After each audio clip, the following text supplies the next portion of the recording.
عزیزان گرامی اور میری پردہ نشین ماں اور بہنوں، آج کا یہ جلسہ، یہ پروگرام جو اصلاح معاشرہ کے نام سے منعقد کی گئی ہے، یہ بہت ہی اہمیت کا حامل ہے، اور نہ جانے اس میں ہماری بہت سی ماں بہنیں وہ آئی ہوئی ہیں جو اپنے کاموں کو، جن کا گھر میں کھانا بنانا ہے، کپڑے دھونا ہے، صفائی کرنا ہے، لیکن ان تمام کاموں کو انہوں نے پیچھے چھوڑتے ہوئے دین کی نسبت سے، دین کی باتوں کو سیکھنے کی نسبت سے، سننے کی نیت سے، عمل کرنے کی نیت سے یہاں پر آئی ہوئی ہیں۔ اللہ آپ تمام کا یہاں پر آنا قبول فرمائے۔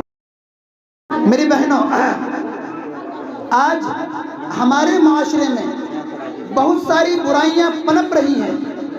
کہیں عریانیت کا دور ہے، کہیں فیشن کا دور ہے، کہیں بے پردگی کا دور ہے، کہیں غیبت، چغلی اور بے نمازی اور نہ جانے کیسی کیسی برائیاں ہم نے اپنے معاشرے میں اوڑھ لی ہیں، ہم نے انہیں اپنا لیا ہے اور ہم اسے زندگی کا اپنا ضروری حصہ سمجھتے ہیں۔ میری بہنیں یاد رکھیں، آج ہم اگر علماء کرام پردے کے بارے میں بیان کرتے ہیں، عورتوں سے پردے کے بارے میں کہتے ہیں، تو یہ کہا جاتا ہے کہ یہ پردے کی بات تو پرانے زمانے کی بات ہے۔ میری بہنوں یاد رکھو، یہ پرانے زمانے کی بات نہیں ہے، یہ اللہ کے رسول کا فرمان ہے۔ اللہ کے رسول صلی اللہ علیہ وسلم فرماتے ہیں، ایک عورت کی قیمت کیا ہوتی ہے؟ ایک عورت، اس کی قیمت یہ ہے کہ وہ ہیرے جواہرات سے بھی زیادہ قیمتی ہے، وہ پھول سے بھی زیادہ قیمتی ہے، وہ سینے سے بھی زیادہ قیمتی ہے۔